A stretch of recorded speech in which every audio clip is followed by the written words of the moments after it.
again.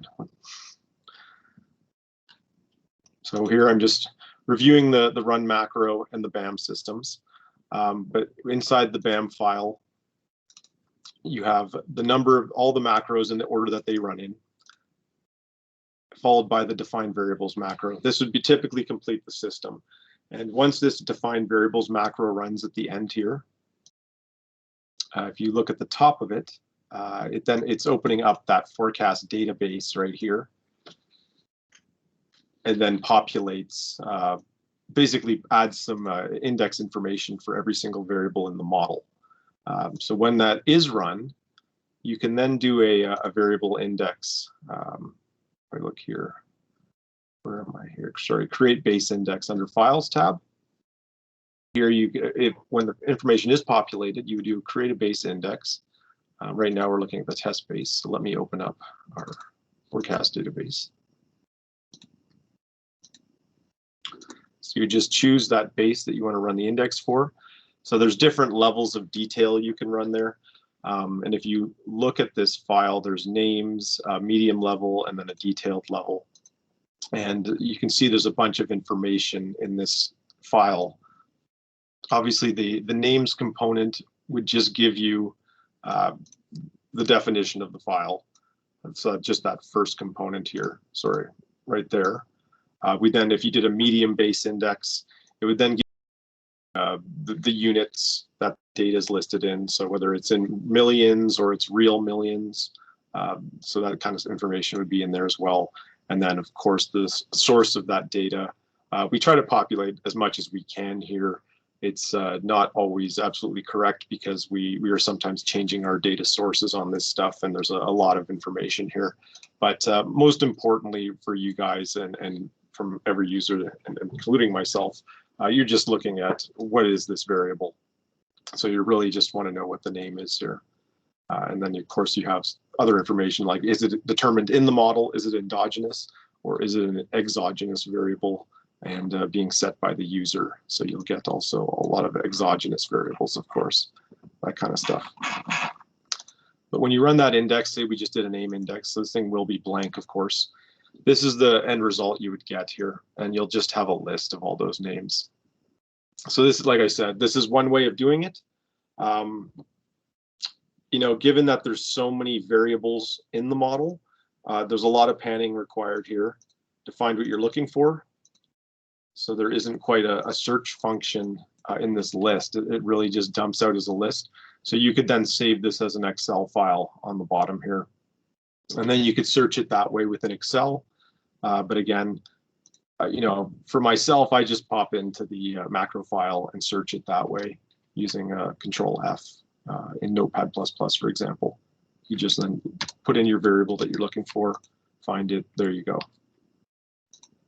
So a couple different ways of doing that. You know, if you want to set it up as an Excel version, that's fine. It's really up to how you like to use the files and so forth. But that base index feature is built into the system when we have that macro running at the end. And I can tell you that clearly this has been shut off from running in that batch file because it has a couple variables that aren't working at this moment. So I'll get my guys to fix that up, and we can send it over to you.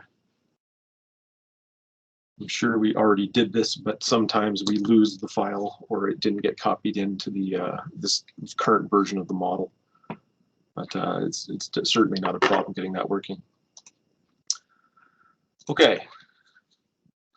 So I think we've covered most stuff we want to look at right now in terms of using the software for your needs. Are there any questions about what we went through this morning? Anything you want to review with what I showed you at this point in time? Anybody?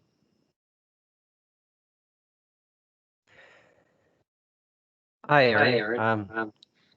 When you were walking us through the building a database, you were manually inputting the data into the I don't know if it was the macro of the database, but is there a way to import data from Excel or some other software? There is, yes. Okay.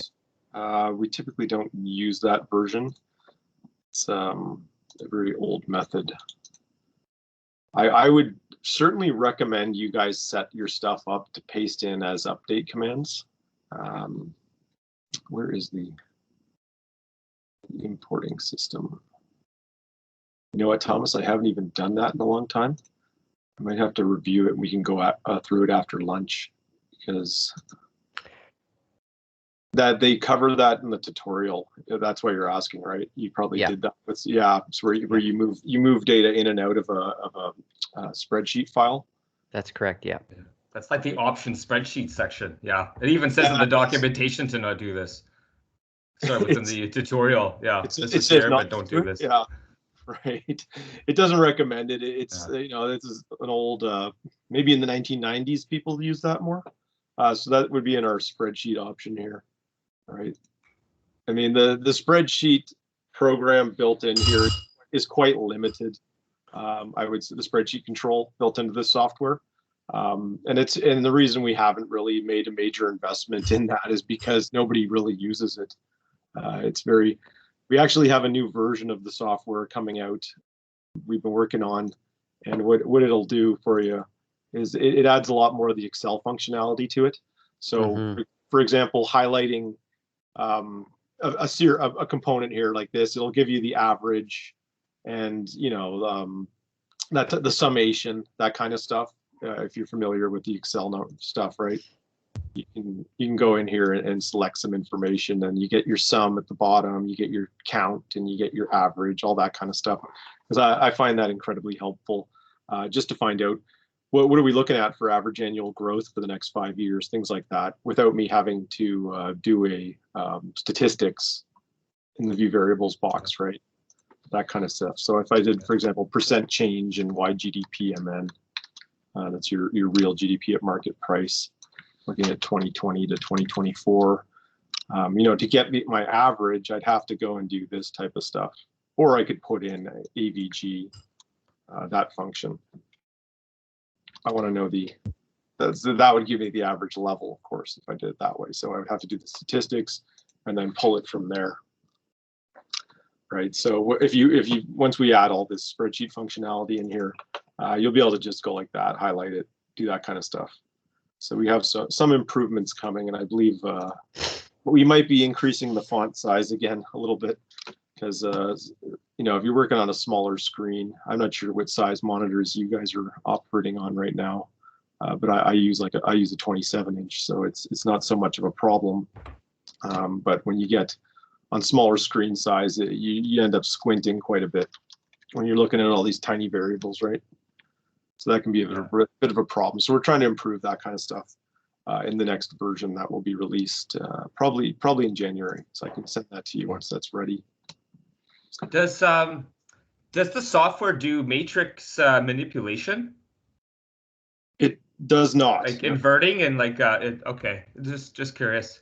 No. Okay. You want to transpose like for the IO stuff, maybe. Yeah, I thought maybe for doing like for like the SUT stuff. I wasn't sure if it did anything like that. Recommend Excel, David. Yeah, I mean, it's significantly, you know, big budget stuff like that. Yeah, I mean, I think everybody's pretty comfortable with Excel and using the transpose features and things like that for the IO. Yes, absolutely. Okay, just curious. That's all.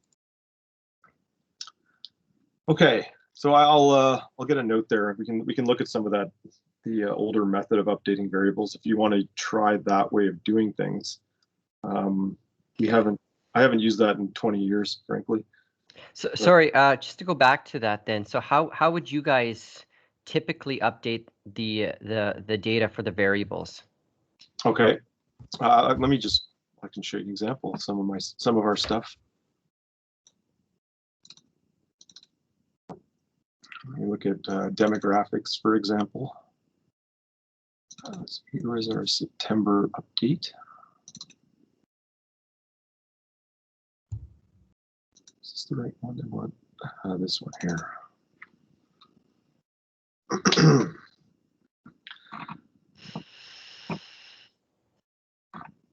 So we would download the data sets in a time series format like this. You could then impose, just insert some columns And we actually have a reading feature here. So we can help you out with this sort of stuff. If you show us what type of data you're trying to update, we can help build out some of your systems to make it a lot easier. But what this does is it goes and we have this reference spreadsheet.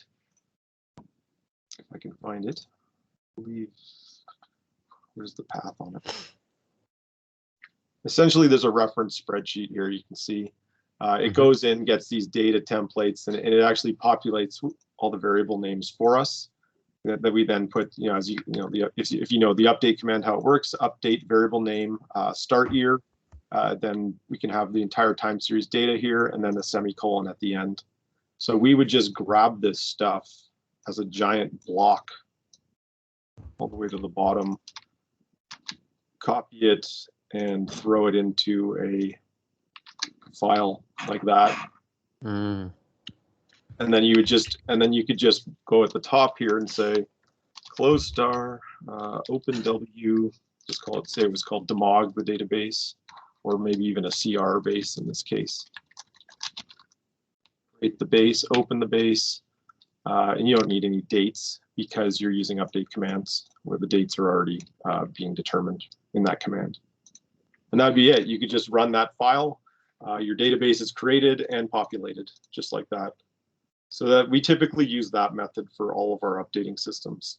Yeah, Thomas, I could share some of the old work that I've done. It's probably been about 4 years since I've looked at this, but yeah, it's essentially you kind of start off with an Excel, and then you have some added variables, just like what he showed here, and then you just basically copy pasting. But yeah. I mean, this is the optimal way for sure. You can. Otherwise, you're again, even having these reference systems for writing the variable names for you using cell programming, it's light years ahead of trying to do it the old way. Particularly if StatsCan changes the order of anything, which happens all the time. They suddenly move an age group around or add a new one, things like that. So with a reference system, you don't have to worry about it because it's just looking at these cell, it's looking at the province. Like that's how it puts on the CA on this variable. And then whether it's a gender specific variable, males, females, it would put DPM, DPF. And because we're looking at the all age group, that's aggregate population. So you can control all that stuff through a concatenation and a lookup system. It's quite easy to do once you get your head around the code. So, but we can definitely help you guys out with that stuff. Just let us know what type of updates you're working on, and we can share some of the code. Make your life a lot easier. So generally, that is how you would like to update bases, the most efficient way to do it. But I will go through the old spreadsheet method for you. Just give me some my lunch hour to take a look at it. Oh, you don't necessarily have to do that. I was just curious on how to update a new database. So I was just wondering, what's the process that you normally use? So that's fine. Okay. It is in the tutorial if anyone's interested. I said that first 20 pages, you should definitely go through that. I think if you haven't already. So you may want to look at that later on this afternoon, because we're making some pretty good progress here so far. So I think we may have a free hour at the end of the day, depending on how much time we spend looking at the model file and so forth. Okay, so unless there's any other questions right now on any of the stuff we've covered this morning, tables, viewing variables, database concepts, how you perform certain roles in the software, then I think we can move on and start looking at the model equation file at this time, because it is quite lengthy and it will take a while to get through. I will just get to my files.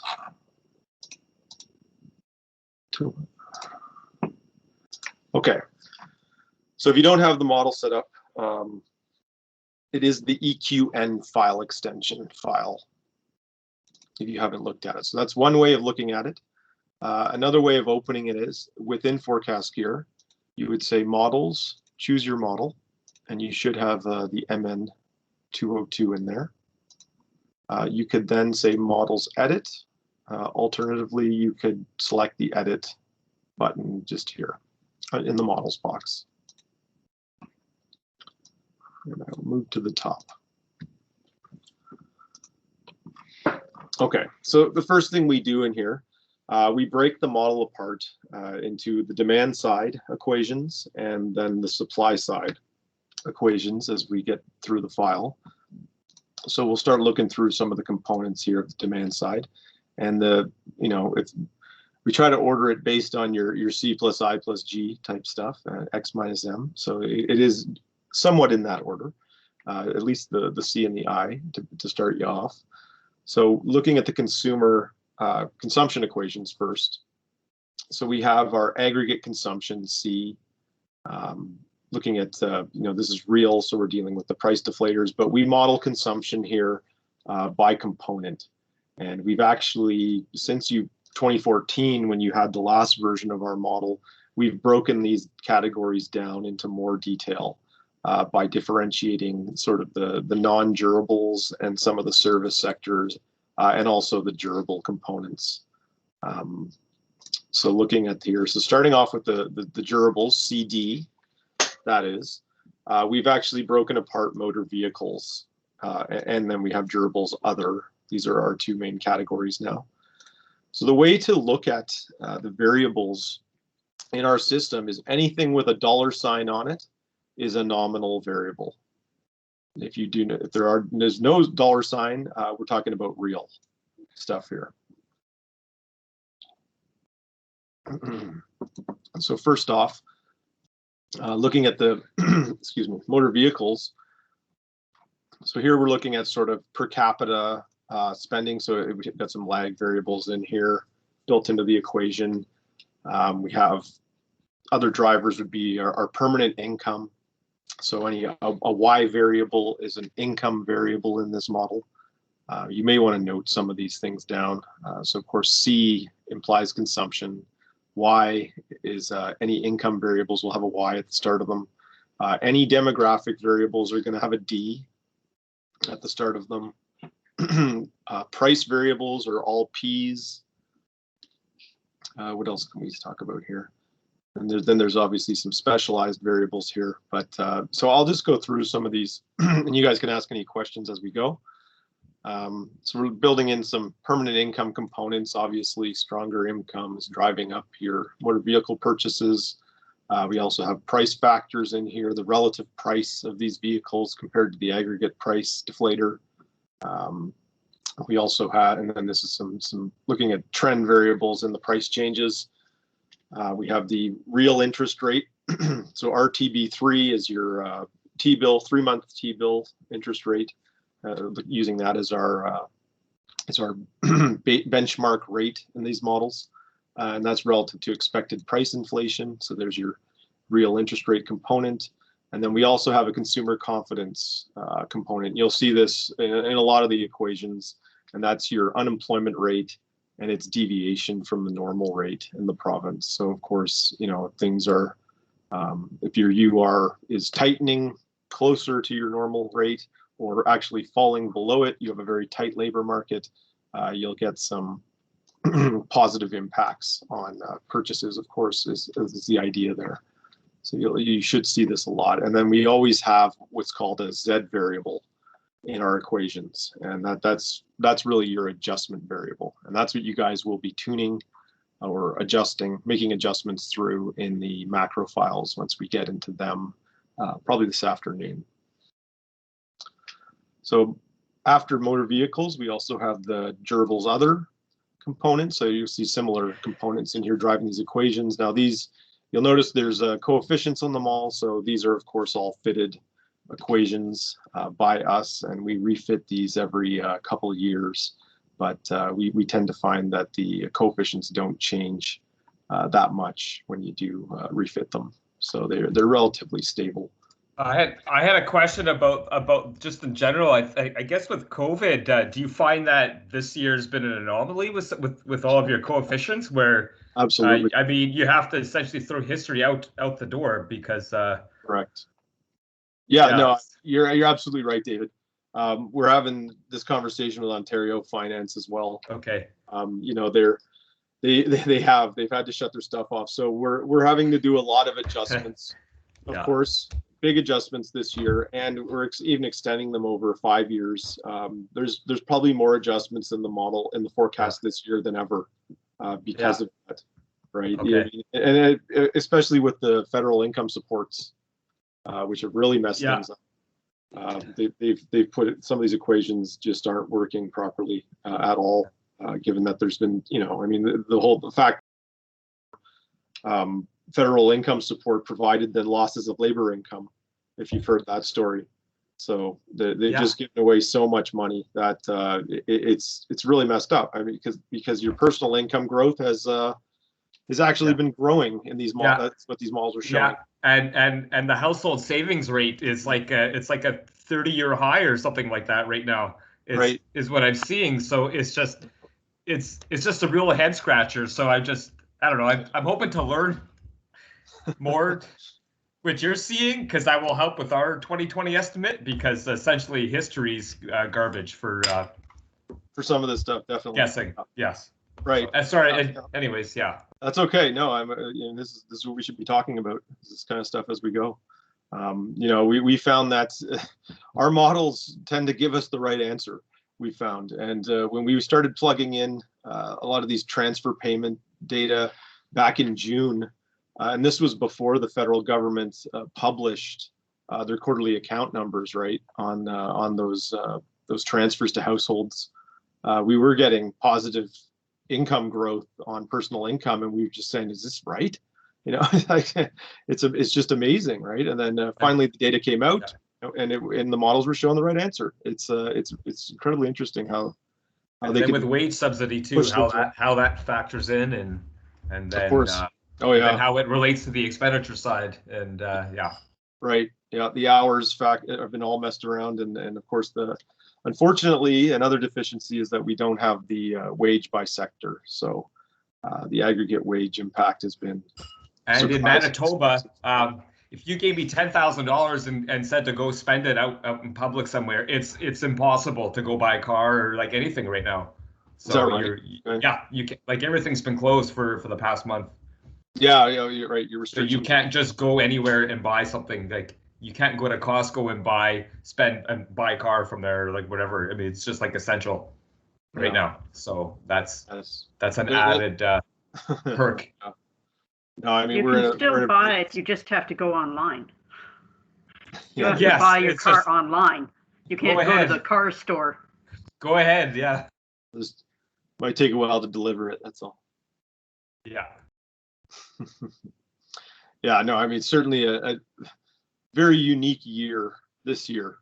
But you know, I think as we get back to normal in the next couple of years here. Stay tuned. It's not done. Yeah. Right. A lot of assumptions going into these forecasts these days. So, Aaron, sorry, you mentioned that you've had to adjust some of the coefficients or the adjustment factors due to COVID, and it kind of just throwing a wrench in some of the historical relationships that you've kind of identified. Do you find yourself, are you adjusting the adjustment factor or the coefficients? No, we're not refitting the equation. There's no data to do that at this point, right? I mean, you look at the components in here, they're coming out of the economic accounts, a lot of this information. And as you know, I mean, we just had the PEA come out for last year, earlier this month. And, you know, there's just, you need several years of data to start to see these coefficients adjust, right? So we're making these adjustments based on the monthly information we're collecting from StatsCan, which we now have quite a bit. And but at the start of the year, we were simply shooting in the dark, making assumptions about what's going to happen here, right? What's going to happen to motor vehicle purchases as we go through these lockdowns and COVID and all these income losses. So that's the type of stuff we were doing at the start of the year. You know, our intuition, luckily, it was pretty reasonable. We haven't had to make massive changes to many of these consumption components, whereas others we were off a little bit. You know, I think on the food purchases and so forth, we didn't all really expect that one, where people are consuming significantly more groceries and alcohol and so forth, that kind of stuff. So the non-durables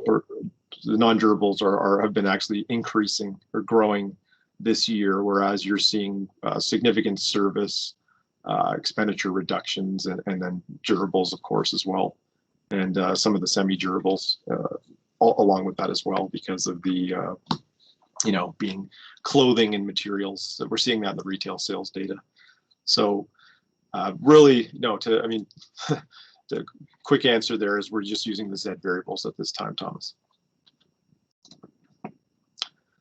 Okay, so I just let's just walk through all these components. We can talk about each one as we go. So we have our durables. We're just breaking it into two types, as I said, motor vehicles and other. The semi-durables, we are not breaking those ones down.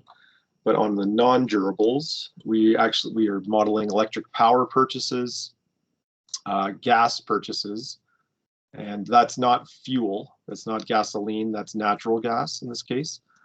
Fuels and lubricants, so that's where you get the purchase of gasoline and jet fuel, things like that. And then also we have another category for the non-durables. So that's where you'd find your food purchase items and everything else outside of these three components. So looking at some of these, we do have the price of electric power built into Manitoba, Manitoba's model, and we did do some work in the past with Manitoba Hydro, and we are well aware of the plan for the rate increases and that kind of stuff. So while we do have an electric power price built into this model, we're actually exogenizing it and overriding it, and I'll show you that later. Because the electric power price stuff has already been announced for price increases. But that's the kind of things you'll find in the electric power equation, of course, as we're looking at the electric power price differentials. On the gas side, we have a natural gas final demand price. So that's, as we get into the price component or section of the model, you'll see that we're using sort of the Henry Hub converted into Canadian dollars as our price, as a driver of that equation. Fuels and lubricants, similar stuff. We look at oil prices and so forth and try to drive the fuel prices in line, benchmarked to the WTI, converted to Canadian dollars, that kind of stuff built in there. So you can model you can get some of those gasoline purchases built right into your forecast, and it's great because it isolates that component of it. When you know that fuel purchases are down 40%, for example, you can do that kind of work and model that more directly. And then again on the food side, so the other durables, you know, you're looking at same type of drivers, permanent income, relative price differences, real interest rate effects, and consumer confidence components all built into these equations. On the service component, so we've just broken these down into the paid and imputed rent, which is quite significant for this, if you know any of the breakdown. So you can actually look at all this stuff. We have a consumers to table we've developed. The consumers table in this model just shows some of the more aggregate categories here. So just 4 durable, semi, non, and services. But the consumers 2 is our second version, where we've then broken out the subcomponents. So here you can see the motor vehicle sales. So we have them down about 16% this year, and then bouncing back. I should add a little history here.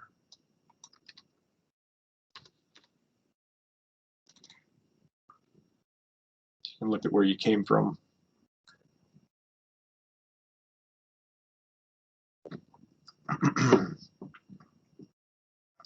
And then again on the non-durables, you have your 4 components here.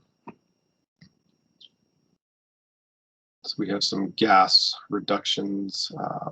Again, the fuels and lubricants have taken the big hit this year with everybody working from home and then coming back. And then on the service side, like I said, we got the paid and imputed rent. Imputed rent is quite a significant component of service expenditure. And then the other services would be, of course, everything else outside of those two.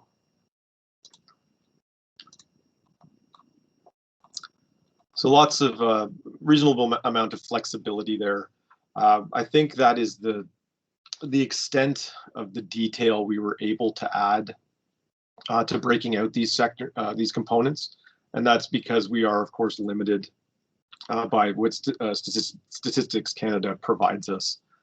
So we're looking at sort of the constant dollar information from some of their data sets when we do create these shares.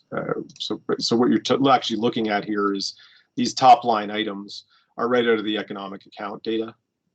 We then are able to break them apart using constant data provided by StatCan. So, but you can't really get much better than this of a breakdown because they don't publish anything else.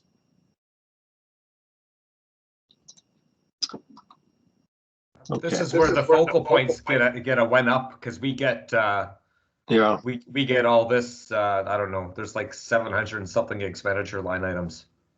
Right.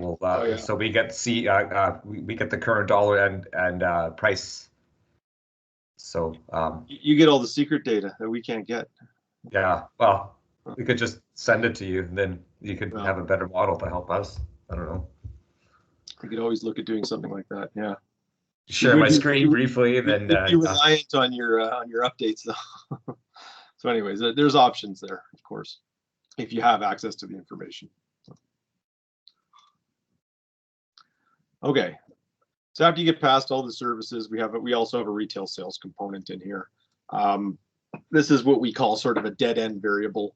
What I mean by that is this is not an independent variable in any of the equations in the model. So it's really just it's driven by all kinds of stuff, your investment and your consumption in general, excluding your paid and imputed rent. And that kind of stuff. So this is more about getting the retail sales numbers aligned, which much like investment, have some animal spirits to them, and typically require some adjustments. But the model does a decent job of getting the magnitude, except for probably this year. Things have really gone haywire. And then we also, if you're familiar with the new accounts, I don't know if all you guys have been around since they used to have the old account data. We have the nonprofit institutions that were added in the 2012 numbers. So that's also built into here as well, but not really a major driver of overall consumption. Okay, so next section of the model is the moving into the residential sector. So we built our model out several years ago to add some additional components here. David, you may remember in the past, all we ever had was the housing start equations and then formations. The household formations based on census data. It seemed kind of bogus then, but that was we were dealing with the 2011 census data, I think, with the last time that we spoke. So yeah, things have changed, certainly. Yeah. I mean, we went through a massive change in the the demand for multis due to affordability in the past decade here. But now that we have the 16 data in here, it's definitely more reasonable. And in two years from now, we'll have the 21, I think. So, or sorry, the 17. Anyways, so looking at these components, what we've added here now is what we call potential housing starts as the drivers. So these DHH variables, these are the household numbers, demographic households, we call them, and we break them into structural components because we do a lot of detailed modeling on the residential housing start side. So what's really been added here to the potential starts, we've also put in what we call a vacancy component. So we make assumptions about the fact that you're going to need some component of this stock available for purchases to make the market operate properly. So there's typically a vacancy number requirement built into this potential as you're trying to develop some vacancies, so you have inventory to sell. As well, we have the demolitions component, right? And so if you've ever looked at the some of the data on the housing numbers, but a percentage of your housing is destroyed each year as well that needs to be replaced. So we're trying to account for that component as well, beyond the actual number of formations. And thirdly here, these are all actually set to 0, but you can make assumptions about them if you wish to do so. And this is about inter-regional migration, we call it. That's the IRM here. And this is more about capturing trends in urbanization, rural people moving into the big cities, things like that, and just sort of abandoning stock elsewhere in the province. So there is a component there as well that you can try to factor in if you can get any type of measure on that. So it's really just sitting there as a dummy variable right now set to 0, but you can make assumptions about that type of stuff to drive up your potential more so than just the formations, the vacancies, and the net demolition component as well. So these potential housing starts, of course, you can see here we're doing them for the single detached. We call it the S, the semi-detached, the row in the townhouses in there as well, and then your apartment and other structure types. And they're all similar, very similar, identical equations, but using different add-ups of the formation numbers. Like on the apartment side here, we have the apartment duplexes, apartment high rises, low rises, and then the other, nobody's ever been that clear on what other really is, but it's mobile homes and I guess sheds and other detached buildings that aren't classified as the singles. So you just get different add-ups really of your formation numbers here. So after you determine your potential starts, now I'll just highlight one of them as we move into the actual housing start equations. And you can see here for aggregate starts, we're then doing the same type of thing. We're looking at singles, semi-detached, row housing, and apartment structural units. And within these equations, one of the key drivers, of course, is now that potential, where the previous model used to just, as I said, just look at formations. So now we have an additional component there. So you need that extra stock. So the formation numbers will be slightly lower than the potential numbers because you have that vacancy and demolition requirement built in there as well. So the potential is part of that driver on aggregate starts. So the idea being that in the long run, people need somewhere to live. If you're bringing in all kinds of migrants, you should start to see the starts heading towards those potential numbers as you go on here. We also have the consumer confidence component here. So looking at the unemployment rate relative to the normal rate. We also have the real interest rate effect. So that's going to factor in for your affordability, a carrying cost component to the starts. And then typically they're all somewhat structured the same. And then we have a Z variable on the end here. We then do an add up for the multi just so you can look at it. Okay. Get a glass of water here, sip of water. Okay, so next area here, of course, is the residential investment, and we call that IRCB. That comes right out of the provincial economic accounts data. We then break that down into its structural types. So we're looking at this way we can capture differences in the cost of housing, right? Singles obviously typically cost more on average. So you're getting that type of built-in. And again, they all have their own coefficients, different drivers, that type of stuff, driving the investment components for that reason. So same type of structure, you're getting the breakdown of all these different unit types. We also look at transaction costs that's built in there. So not only this is your new housing component for the singles, the rows and doubles. This data is available. We can actually break this apart. We've discovered we haven't done it yet. So they are included together right now. We could make a semi-detached and a row component, and we're probably going to do that in our next model. But for now, they are grouped together. Transaction costs, And of course, renovations being a very big component of your residential investment. So this is all disaggregated to really tune for. And of course, they all have their own Z variables to make those adjustments. Then we also have the other category. And at the bottom, we have the residential stock. So this data is historically available. As you can see here, then there is a bit of a depletion rate on that stock, and then you have your new investment, real investment adding to that stock, of course. Investment equals capital. So that's basically how this works. Second component, as I mentioned earlier, because we're disaggregating the construction industry, looking at the repair construction, one of the 4 construction categories of GEP, we need to look at what are maintenance expenditures in the economy, and in this case, this is for the residential maintenance MRH variable, we call it. So that's just running off of your stock, saying that if you have a larger stock of housing, you're going to require more maintenance expenditures to drive that. And then again, an adjustment variable on that. Okay, so after residential, we get into the non-res sector. So this is where I was mentioning, we are modeling 14 2-digit NAIC industries. And this information is done on the supply side of the model. So we'll get to this as we get through the file here.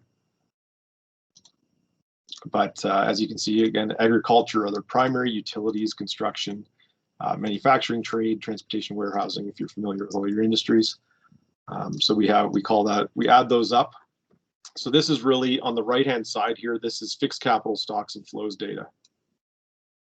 And that creates a non-residential investment measure, which can then be used to drive the economic accounts. So I'm not sure if you know how the FKSF is not synced up with the economic account data, different data sets, but given that we're working with an industry model here, we need to disaggregate this stuff and then use these as drivers for the economic account variables as well. Same thing with the capital stock. You notice it's identical equation, but it's just lacking the residual here. And we also are looking at the investment in nonprofit institutions and its stock as well. Now, one big thing that we do in this modeling system is because we work with the construction industry so much, it's very important to get and also on the domestic sales equation is to get the asset component of this investment, asset class they call it. So that is really, if you're familiar with investment in the fixed capital stocks and flows data, you have your engineering construction, you have your buildings, and you have machinery and equipment. And then more recently, in the past few years, when they created the data, we now have intellectual property as well. So there are really 4 major components to all these aggregate industry investment numbers. So what we're doing here is we create shares. Look at some of the historical shares on engineering. What proportion of investment in the agriculture industry is engineering construction? What proportion is buildings? What proportion do they spend of that investment on machinery and equipment? And how much is intellectual property? Which is pretty much zero. Intellectual property only comes into play more in the finance sector and in the oil and gas industry or the mining sector so much. But this is what this is trying to do here. So we're just looking at your asset class share. So say that is 10%, for example. So it's breaking out 10% of this investment, but we have to take out, we'll look at this later, probably tomorrow, once we get into the project system. But this is our major project component. And the reason we subtract major project investment from that industry investment there is because in the project system, in some cases, we know what they're spending the money on, what proportion is going to be spent on engineering, for example. So we want to control for that independently. So that's exactly what's happening here.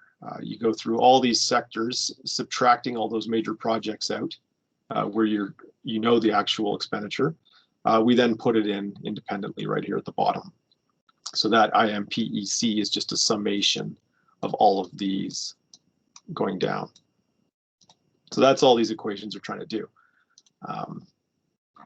Then we also have some special definitions. This is for the institutional and government component.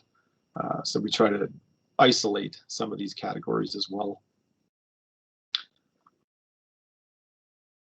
So next we have the buildings. And as you can see, it's pretty much the exact same type of thing. You're looking at an asset class share, the total investment, and then taking those projects out and putting them in separately at the bottom. So this is your institutional and government component. So as you can see, you got education, health, and public administration sectors in there. On the industrial, this is the next one, the IBCI, we call industrial. So that encompasses all of your major industrial categories: agriculture, oil and gas, the mining sectors, utilities, construction, and then these are all the manufacturing industries where we do have the investment actually broken apart for some of these now. Actually, sorry, I should have mentioned that. This is we have a new maintenance model, so we've actually disaggregated some of the key manufacturing investment, Thomas. So but we've only done a few of them, so it's we're not going crazy yet. Transportation and warehousing in here as well. And then on the commercial side, we call IBCC. You have, of course, your trade, finance, insurance, and real estate, professional, scientific, and managerial, accommodation and food, and the other private services component in there. All doing the exact same thing, pulling those projects out so that they can be accounted for independently. Moving on now. We've also, basically all these are, we wanted to look at these independently. So this is really just that component of the equation broken apart down here, just so you can view it as its own variable. It's nothing too important there. So then here we're just adding up the investment into its different classifications. So here we're looking at, this is non-residential construction, which consists of that engineering and building share. So all you have for construction would be the engine, as the driver would be engineering and building, whereas you want to isolate the machinery and equipment component, because that's you don't want that driving your construction equations. You want that driving your manufacturing sectors. So that's why we're breaking that. We have to break all this stuff apart. It's very important to get the right hits on specific sectors of the economy. So moving down, again, this same type of concept. So M&E is computed as a residual here. So you can just see you're taking aggregate agriculture investments and subtracting the engineering, the buildings, and the intellectual property to get your M&E share, because one category has to be a residual. Intellectual property, same type of stuff. Most of these asset class shares are almost zero, so nothing significant here other than in the mining and the fire sector, where they have, or professional sectors where they have software companies. That's who owns most of the high value and intellectual property across industries. So same type of stuff. Okay, so next we get into the more into the economic account stuff now.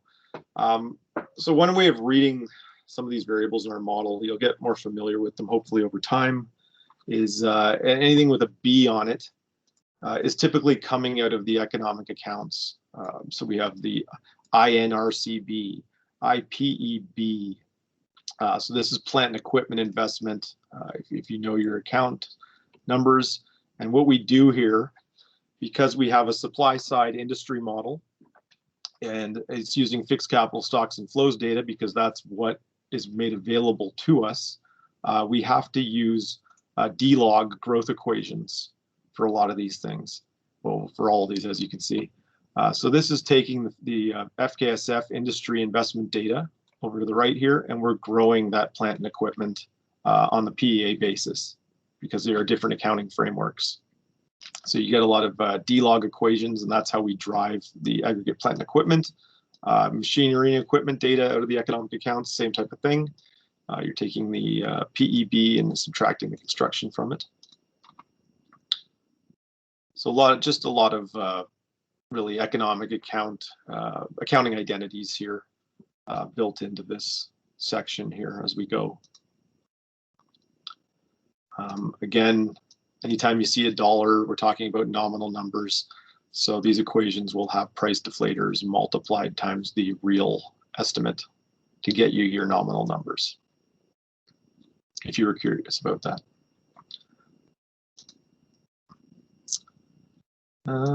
So again, so you can see that all of these have a B on the end.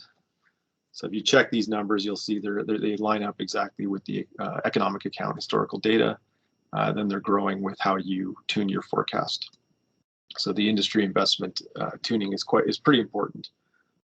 When you do receive the model from us every time, my staff, they do a lot of work on this stuff, looking at where the industry investment forecast is going.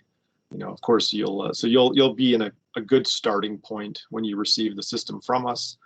You can then, of course, impose your own views on this stuff if some major event occurs between the time we provide you the model and you're beginning your forecast.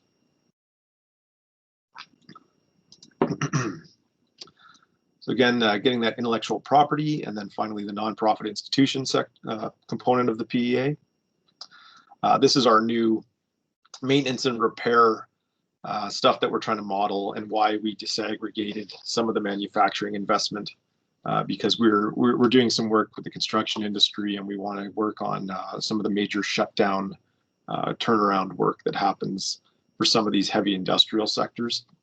So we've broken this maintenance and repair data down into all kinds of different components. Of course, we want to isolate oil and gas, the major power plants and utilities, possibly the pulp and paper industry if you have a mill shut down or something like that.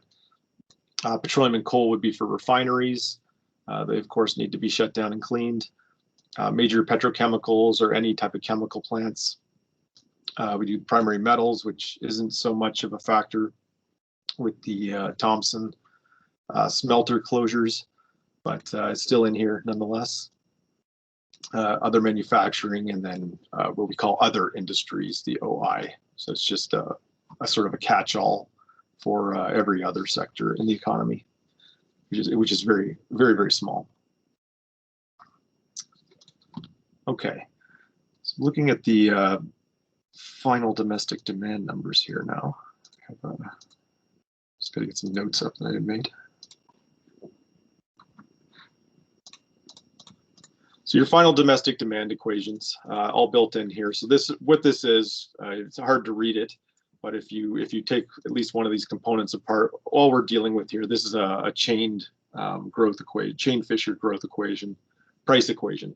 So it's just taking, I don't know if you're familiar with your chain Fisher stuff, but you're taking last year's prices, a combination of last year's prices and the current year prices, and then growing them off of current and basically your consumption growth in the current year relative to last year. So that's all this equation is.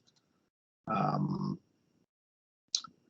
we have price deflators for basically every sector of the model. So these are all with the dollar signs are all computed within their section, and then we're just adding up final domestic demand on a nominal basis here. So you got your C, all your I's, and your G's for domestic demand.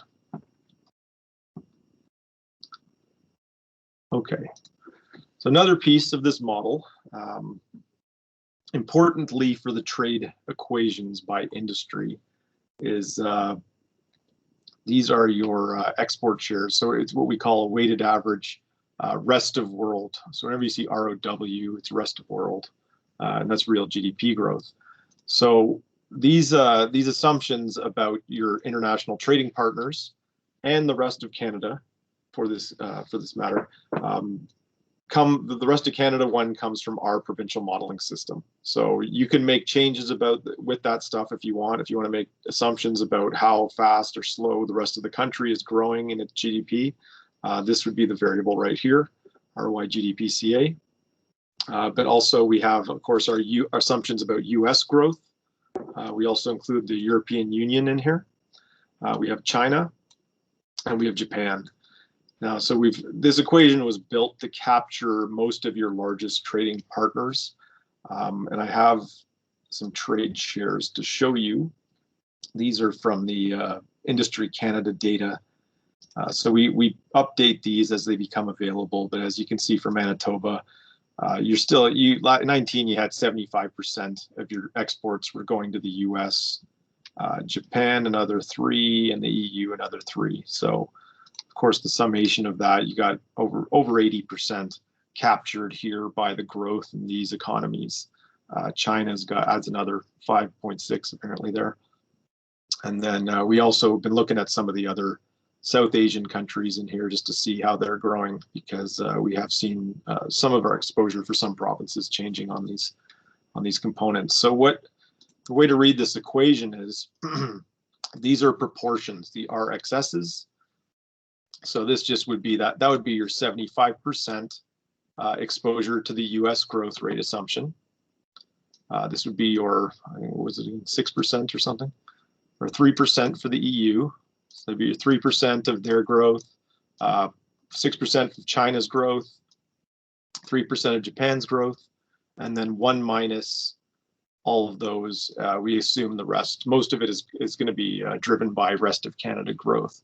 So this gives you what we call a weighted average rest of world GDP growth assumption. And that's just to give you basically, try to get some flavor for your trading partner exposure to everyone's different growth rates, of course, to help drive the export equations.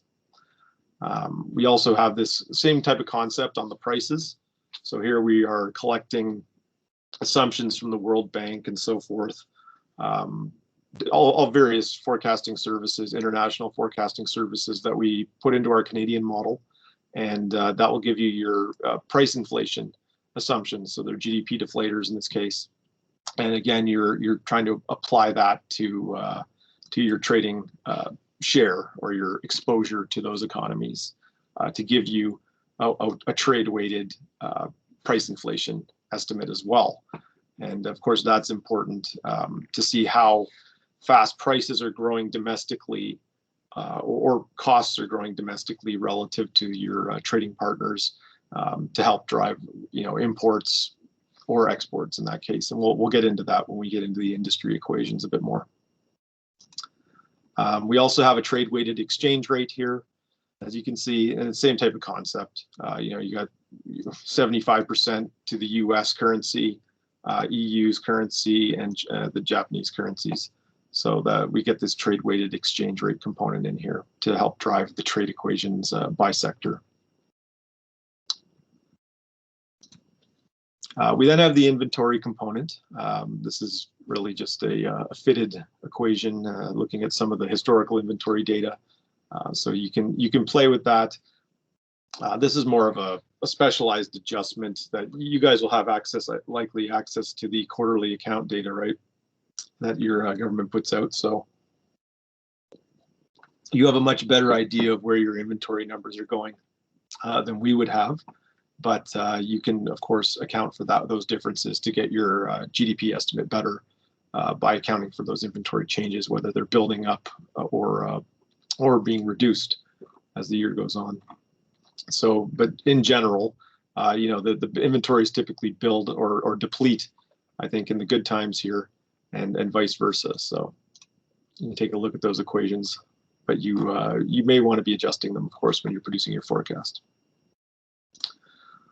So onto the supply side now. There's quite a bit of stuff in here. What time we have? Okay, I'll just go through the start of this, and then we'll probably break for lunch.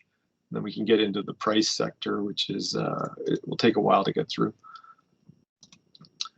Okay, so looking at real GDP again, here we're taking. You guys are hopefully familiar with Chain Fisher and the problems that causes. If you've ever tried to add up your industry GDP in a year other than the base year, so being 2012 in this case, you notice that the industries do not add up to total GDP. So for this reason, because we have to work with chain Fisher data in this country, we're again have to use a D-log equation. So we take the basic price GDP by industry.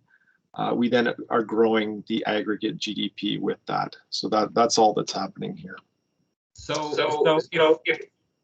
if one were to be presenting industry by GDP shares, you would have to use nominal and not real. It shouldn't be that bad, yeah. Or you could sum them all if you want to do it that way. Okay. For a specific year, right? Make a new add up. Okay. That's another way of doing it. Because that's always comes up as far as what is the correct method for producing industry shares. Yeah, I would suggest you do it as a test and see how different it could be. I mean, it seems like the powers, if it's different by like 1/10, then it makes all the difference in the world for promoting that respective sector. Is that right? Okay.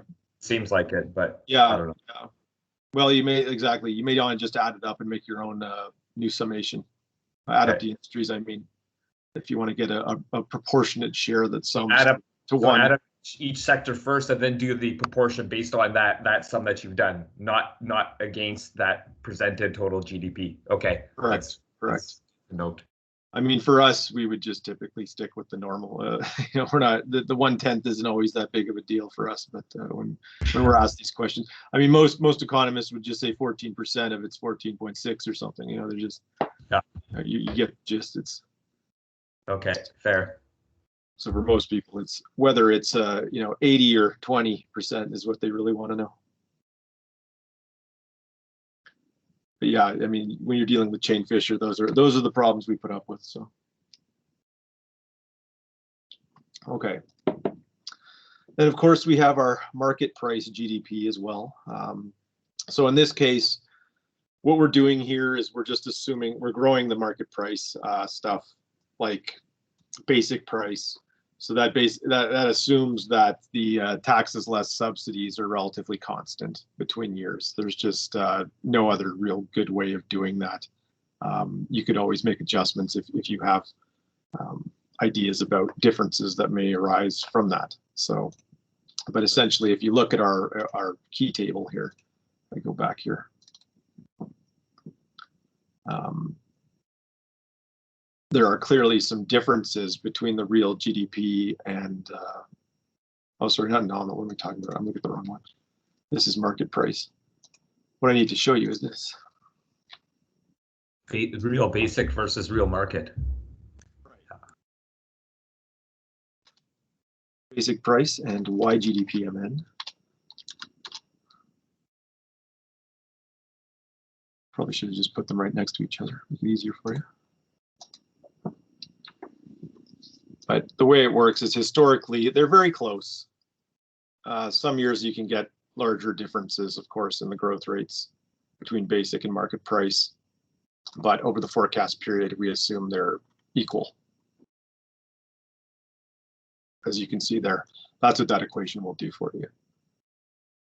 Whether you're off by a decimal or two, it depends on what happens to changes in subsidies and tax changes on industry. In those years, but generally they're quite similar overall.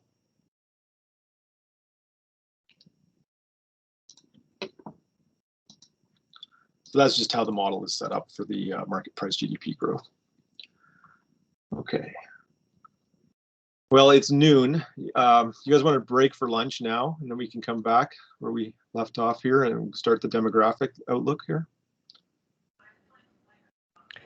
Sure, that sounds good to me. Very nice. Yeah.